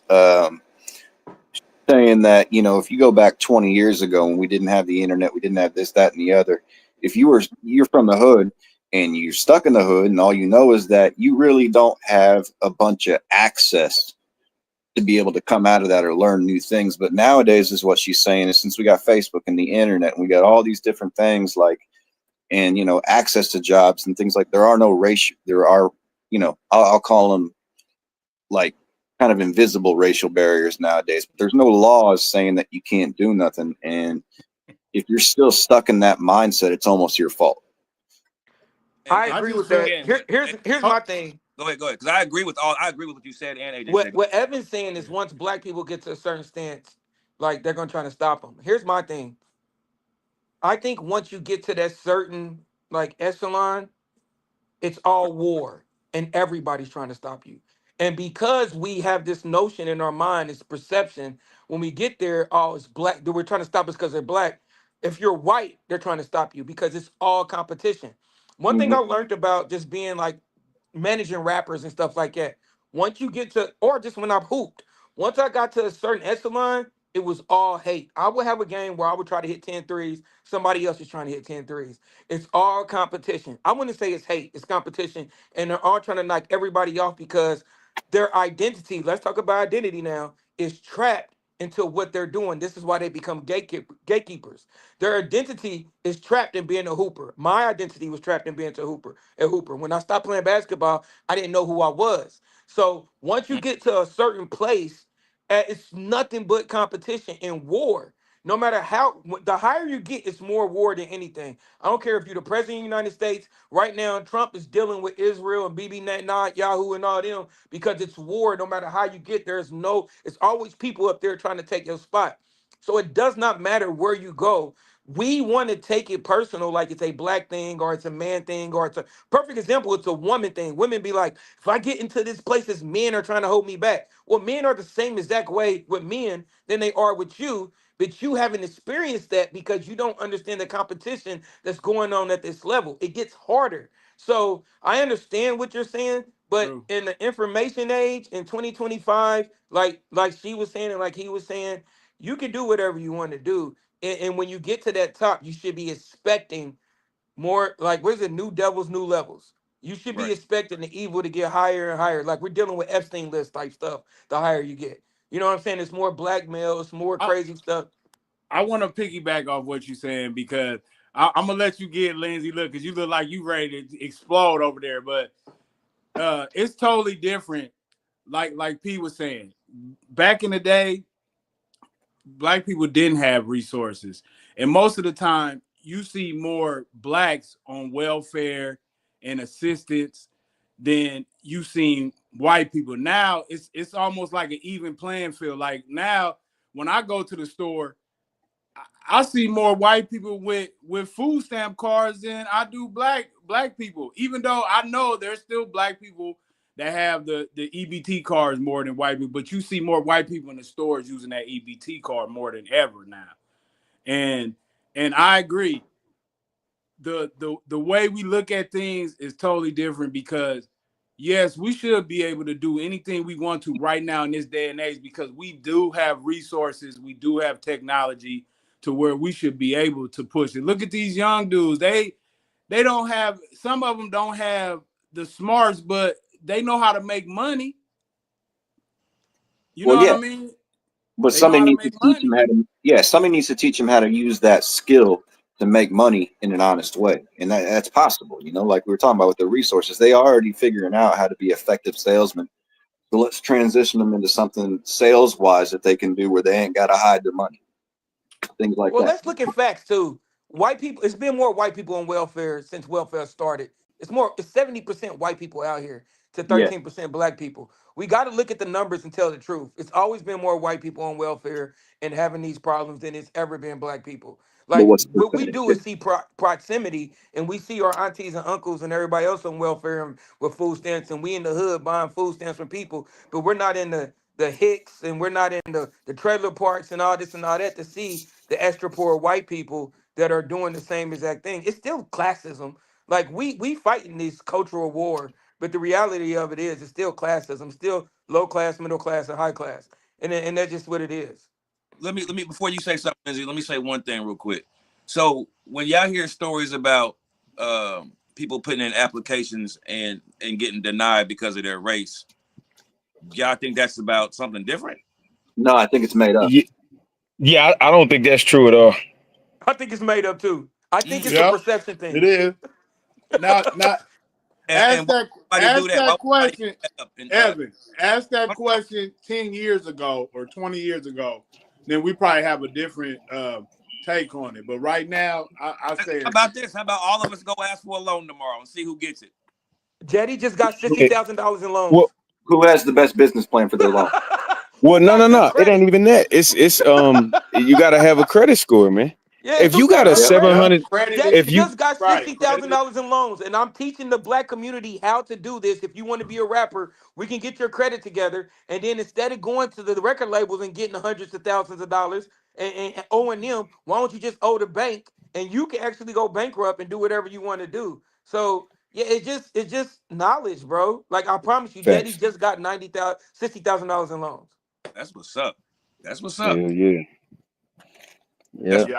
Yeah, I And don't think 20 it's a years ago, I got problem. a job at the Corvette plant because I was good at basketball, bro. I'm not gonna lie to you. But are y'all saying that they make this up for what reason? Why would somebody make these stories up? Because if you Personal make up a excuse. if you make up a ghost of somebody holding you back, Yep. majority of people will give up. Yep. Yep. But why even do Yep. that? But why even do that? It's a Because I want to condition too. control the That poor in its own class. It has sounds nothing to do racist with to me. race. I want to control poor people. Yeah. Mm. Well, it's conditioned Hey, too. Lindsay, Like if my if bad, your P. family grows up on welfare and they keep telling you that they can't do this because of this, and you won't be able to do this because of this, eventually you're gonna start believing them. Like 100%. But think about it like this. Think about it like this, guys. Think about it like this. If if you think about it, most poor people they're poor educated, right? We can yes, agree on that. They poor educated, so that's how they keep them down. They give them a little. They give them a little bit of pushback, and most people, if they feel like they don't know how to do it or they having trouble doing it, they just gonna be like, "Fuck it, I ain't fucking with it. I'm not gonna do it." So right. But like in today's age, if you're in a poor, I can't say this for sure because IPS is fucked up. But if you want to go learn and you want to go learn about a subject, say I'm learning about right now, like I'm doing some further studies on psychology and things like that. I have all the resources online to basically take psychology 101 in college from here in my den. So it comes down to want, like you said. If you want to do well, you will find a way to do well in today's society. Like it's the hardest workers get the most done. I agree with that. Go ahead, Lindsay. Go ahead, baby girl. What you got? My bad. So much stuff has gone on that now I forgot why I was really pissed at that guy because then he actually said something that like I was like, okay, I can relate to that. I need to have a notepad for this fucking ADD chat. Good. Definitely should. I only have one arm. I'm not doing good with writing. But shut up. I can still flip y'all off with the one arm, okay? I can do a flip off and a kind of thumbs up. But no, was it Pete who just said about like with IPS schools, you didn't know their resources, but I said, yeah, they're garbage. I mean, they don't get funded the same as like the suburb schools. Yeah, and you know what? It's not fair that a say 6th, 7th, 8th, 10th, 4th grader needs to then after a full day at school go walk to a library because maybe they don't have Wi-Fi at home. Or I mean, do you know how hard it like the stuff you're looking at on the internet to learn stuff like on a phone to get on a computer screen? That is that is really unfortunate. That is neighborhood related, which unfortunately tends to be Black people. And I'll be the first to say, I think a lot of white people on welfare are just fucking lazy as shit. And that, you know what? I don't care who says that, but I really do. If I was to stereotype people on welfare, I would say most of the Black people on welfare have unfortunate circumstances, and most of the white people are just fucking lazy. Because you know what? Yeah, that's absolutely there ain't no ridiculous to difference think. between private parking and hood. I think it's the same. Even the unfortunate circumstances don't mean we can't win. That's No. absolutely ridiculous. That's like going around asking about voter fraud or whatever they was doing and saying, can Black people get their IDs? Of course we can. We can't drink without them. Like if I can't vote or I can't drive or anything like that, I'm going to get my ID. It's absolutely ridiculous to say everybody is accountable for what they do. And at the end of the day, if you Black and you got a phone, at the end of the day, you have everything information-wise to do whatever you want to do. It's not all about Wi-Fi. It's Obama phones out there. Again, I was an addiction counselor. I remember how they got phones and was on them all day for free. It's so many programs. I remember being and working at DCS and the kid was getting therapy that most other kids couldn't get. So we got to stop all these excuses. The reality of it is if you want to win, you win. And it's about discipline, consistency, and figuring out how to win in life.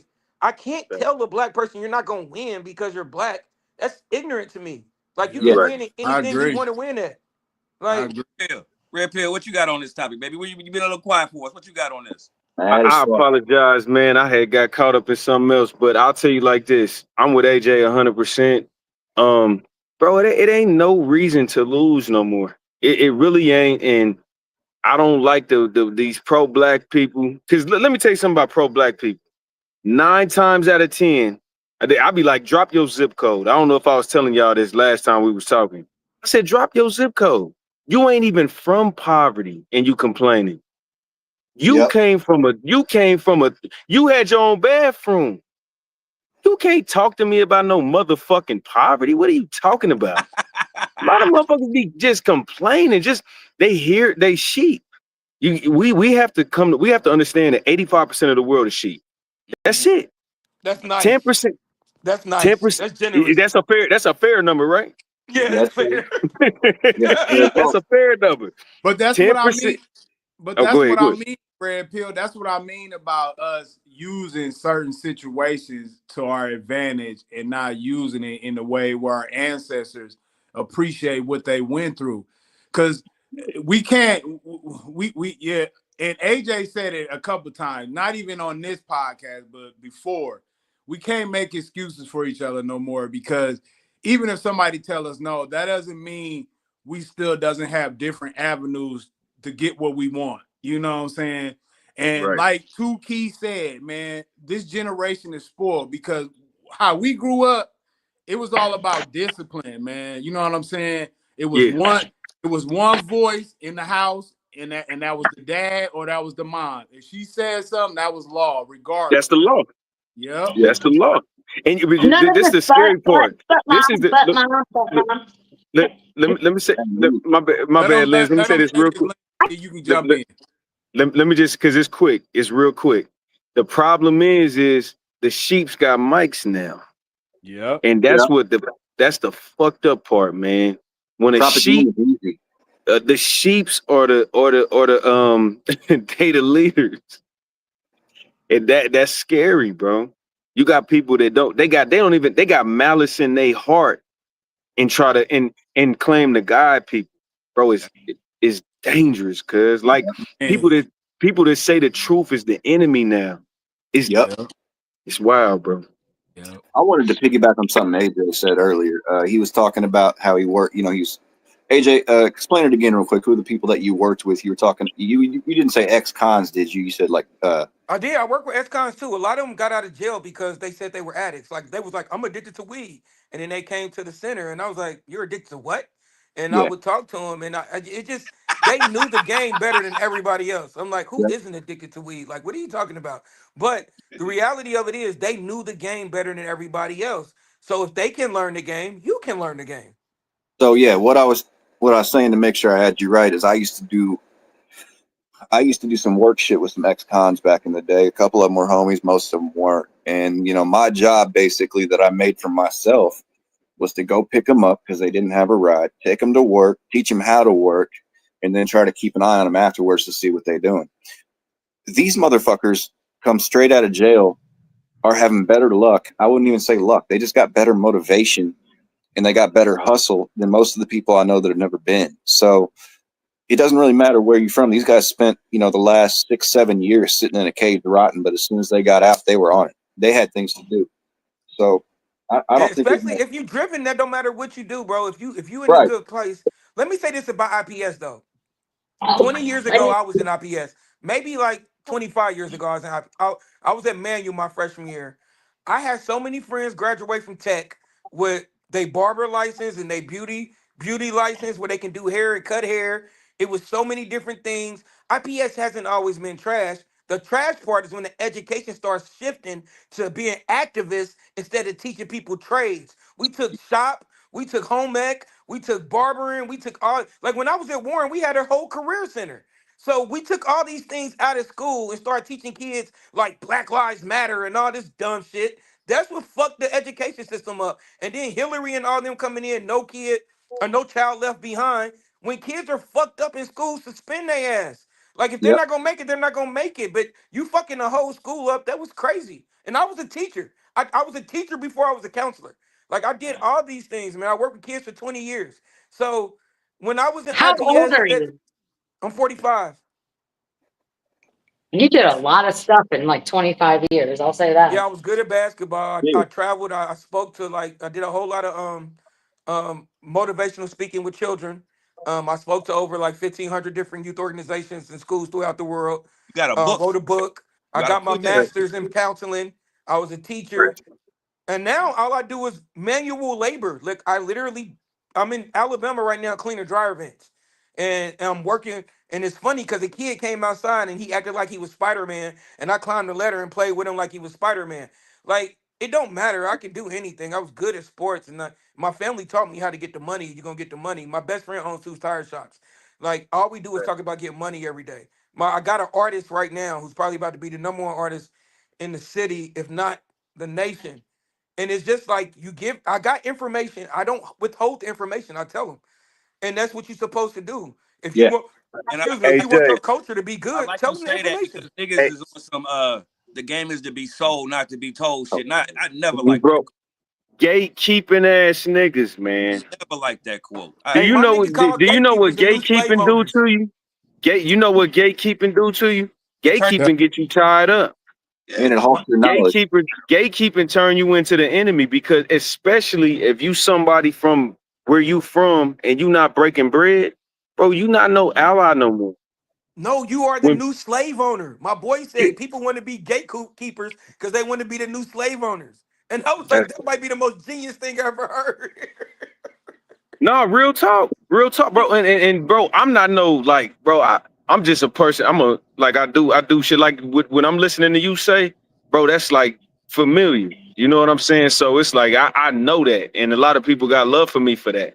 And I ain't. I always give what I got. That's why I hopped off the mic.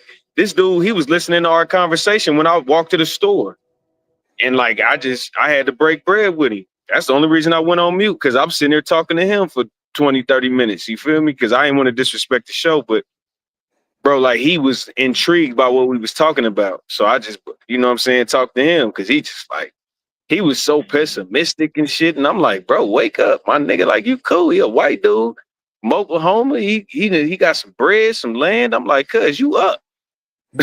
You know what I'm saying?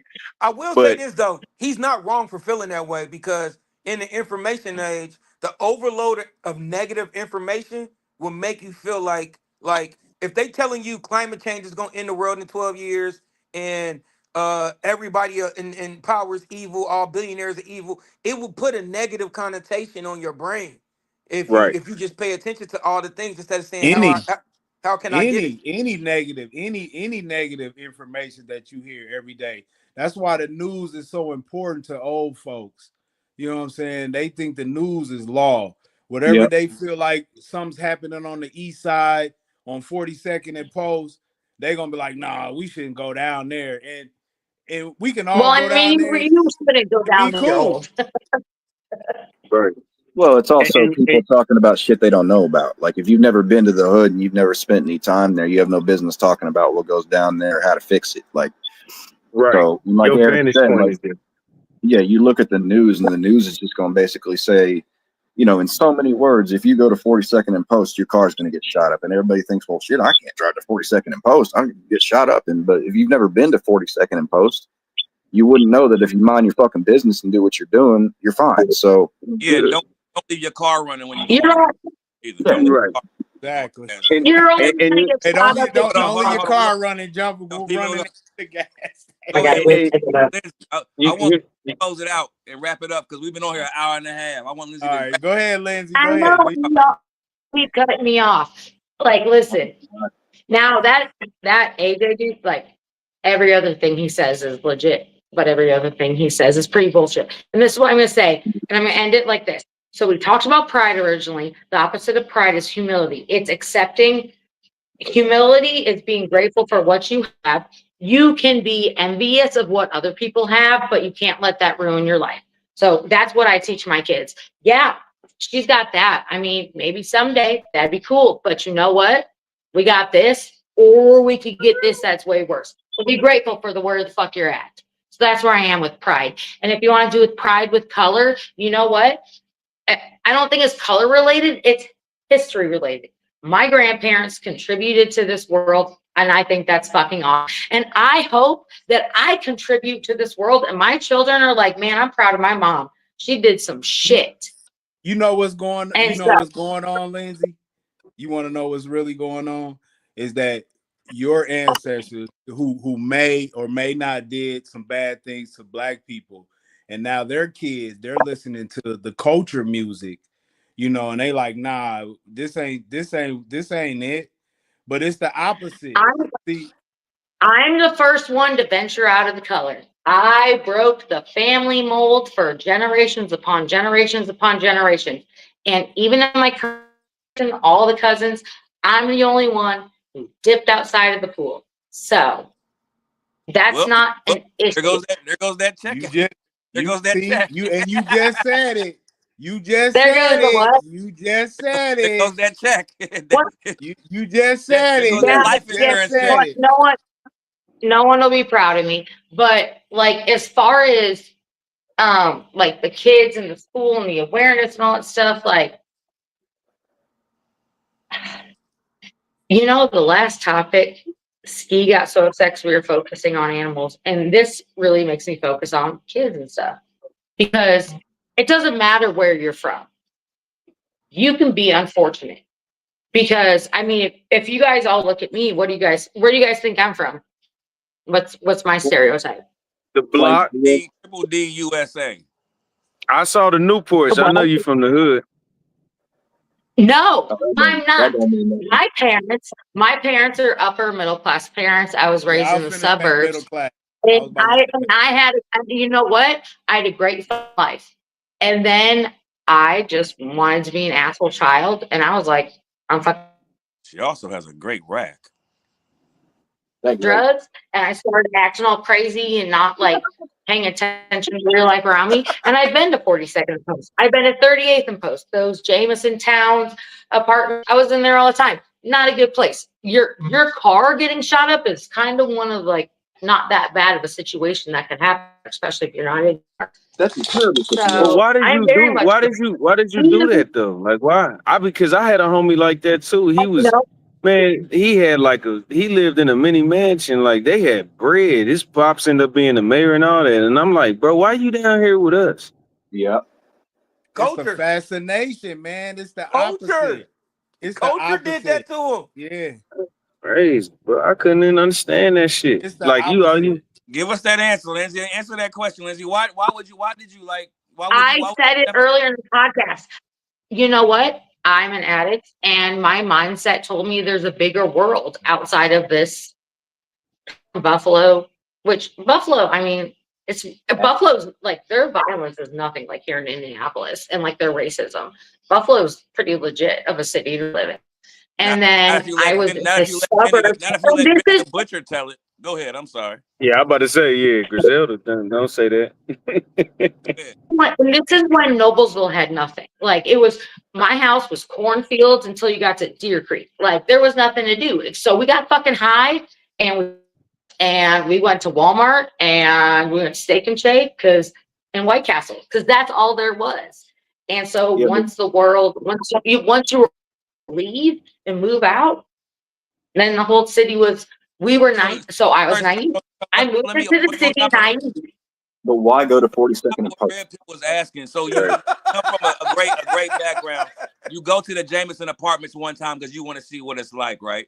Then you find out, yo, this is a shithole. Why would you go back a second time? That's my That question. didn't make no damn sense. See what it was like. I went there for a purpose to get something. Yeah, she told y'all I what didn't she think went I there was for. there just to do it. Had to I go She pick told something you up. what like she I said, went there for. Not Oh, this. so you weren't like uh, hanging out. You weren't. 19. Yeah, so Not, you weren't hanging out. You was just going to cop. Yes, correct. oh no, we stayed So and you we used and we blow Oh, like thousands of dollars a night. oh, it's a dope house. And Okay. and I hate to fucking say this on the internet, but you just can't okay? Hey, Lindsay, I'm a mute you, Lindsay. I Right. think You about to I'm go a mute. crazy I right don't now. want all your business in the street, baby. I don't Yeah, want don't all your put your business. Crazy. business. Put your business out there. Shout out to Jameson Apartments, though. Shout out to the East Yeah. Side. Damn. Woo Bro, I still wee, listen. woo I wee. grew up in the suburban home, right? But now I got a house on 39th and Strathmore, which is like a block or two away from 42nd and Post. And it's my aunt's house, but I own it now, so who cares? And it's a 3 bedroom, 2 bathroom house. Anyways, I know the hood. Like I'm okay with being in the hood, Yeah. but it doesn't stop me. I live by a lot of old people, and we work together as a community. Like the two doors next down is like a mechanic. The people next door to me do their thing. Like it's a lot of Mexicans in the neighborhood that help. So I don't know, bro. I just think we're in the information age. We can do whatever we want to do. That's just how I feel. I agree with AJ. Very good points. Yeah. But I also agree with Evan. Like, if you don't got no business in the hood, why are you going there? Like, I agree with that too. Well, and also I was gonna say this. I mean, I think it's different because when I don't know any black people, even if because I'm not from the hood either. But any black people, I don't know any black people that are scared to go to around black people or in the hood, right? So, but I would be scared to go to a trailer park if I don't know this trailer park. I would say your fears might be justified in Mooresville, Indiana. My Uh, fear, I'm not getting out of gas stations in the hood, bro. I no, hear what he's saying, but I'm just not doing it. Like it's certain gas stations I'm not going to. I'm not being a part of. It's too many Can shootings you and can you everything name going some? on. Can you name some? Name us some gas stations, please. I'm not Mm, getting off at 42nd and Post of those gas stations. It's the one right across the street from the liquor store. I don't go to that liquor store either. I barely go on the one on 42nd and Manhoffer. I'll tell you a true story. Jetty was at the one on 42nd and Manhoffer. Mind you, we live 2 blocks away from there.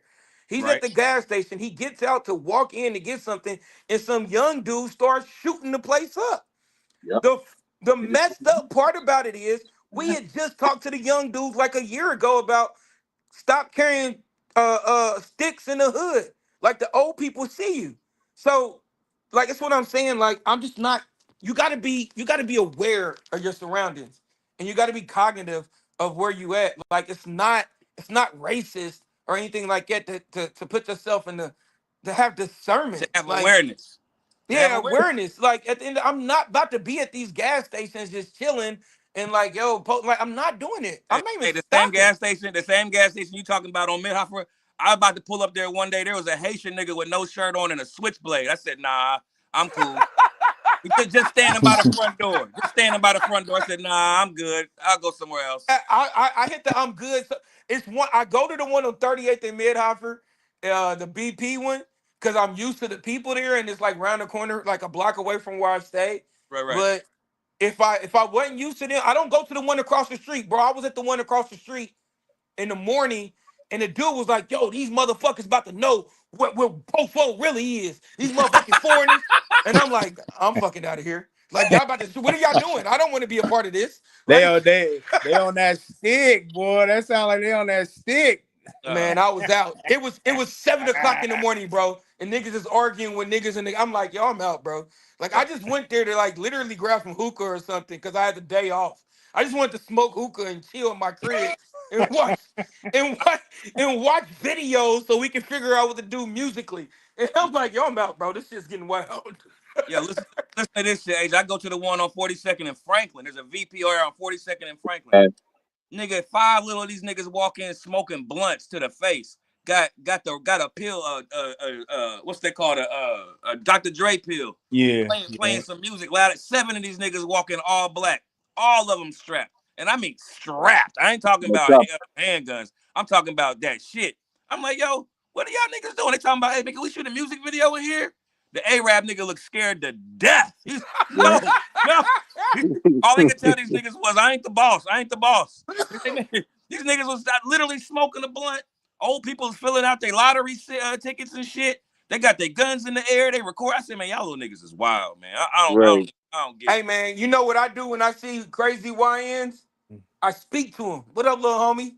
What up, OG? And not keep it moving. Oh yeah, yeah. There's some nice ass shoes you got on. I like them Jordans. And keep it moving, bro. Or I make jokes about, Travis, or I make jokes about the Arab nigga with them, because they always shitting on the Arab nigga behind the counter, so I join in with them. So something to what AJ was talking about, I guess we're getting towards the end of the talk tonight, is like being in the hood is not glamorous. It never was. There's no point. It's not. It's no point to staying there if there's no good for you. Like I lived for years. I was on the east side with my homies, and I spent very little time in Hallville, and I also spent some time in Mars Hill, which is kind of like I don't know, it's kind of like just White a trash, gloomy white trash. yeah, we'll call it white trash neighborhood. But until about 10 years ago, I realized that none of the people around me actually cared about if they were going to be around the next day, or they didn't care, if you needed help or anything like that. It was very petty shit. And I made a decision just to step out. You realize that you were better than them. Keep it 1,000. Yeah, I'll keep it 1,000. I'm smarter. I don't need to be here anymore. Like, I understand why I was here in the first place through loyalty and things like that. That's where my homies were.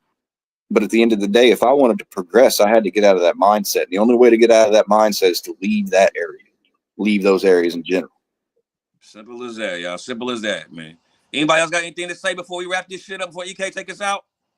I did want to say one thing, but it's like 3 conversations back.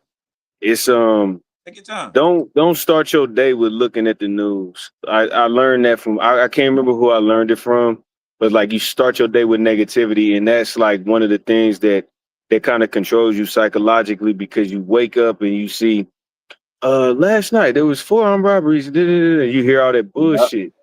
You know what I'm saying? So you kind of like, it subconsciously takes you over. So like I would say, don't watch the news in the morning. Most, like, we from cities, like I'm from Kansas City, y'all from Indianapolis and shit, or wherever you, Naptown, whatever y'all from. But I know it's some hood shit. And I would just say, like, I would influence people to just start your day, figure out something positive in the morning, because that's how you gonna start your day. You feel me? And then at the end of the day, try to lay it down with something at the end of the day, because you're gonna go through life. Life's gonna happen. but just going into it negative. That's how people start going into their jobs and shit and just taking life to work and all this sucker shit that people didn't even do nothing to you, and you just going in there like, good morning. What the fuck you mean good morning? That type of shit. Mm-hmm. So No, you you're know And right. what I he's mean? right. Wake You Like, up, got to make that listen. hey, change. I used to do that. I used to do that with the clients I had. I would wake up. I would have them wake up. I would listen to gospel music, would be blast, and it would be like Yeezy or some crazy gospel music or whatever. And then I would make them watch it like a motivational video, and then I would make them tell me what they were grateful for. I think that's a good advice for everybody. Wake up, listen to something that's a positive vibe. Stretch. We're getting older, right? Your Right. body's not gonna be good. Stretch, and For sure. then like literally, like he said, listen to something positive, get yourself in a good mind state, and then go do positive things in the world. I totally agree with that. absolutely. Yeah. And Yeah. I had to learn positivity too. Like I was angry every day because of the reason he just said. I would look at the news, I'd see all the fucking war, I'd see all the fucking violence and things like that, and it put me in a bad mood every day to start the day. So I had to stop watching that stuff, find my own news, and basically force myself to understand that I can control, how I live my life, how I view things, and how my actual attitude is towards life. So I agree 100% with that. And then on top of that, when you got in the car, you do 3 6 Mafia in. No, So not Right. anymore. I can't even listen to that shit. I can't even listen to that shit anymore. no, I'm saying probably in the early 2000s when they was doing that shit, Oh because that's yeah. what motherfuckers was rocking to. That's what niggas was listening on the way to school. I literally seen niggas listening to 3 6 Mafia on the way to school and getting a fight as soon as they got off the bus. Like it, It's it, yeah, it was that, everybody had when the smoke clears. you feel me? So Right. go ahead, wrap us up, EK. Wrap us out, baby. Man, I just want to make a quick point too, man.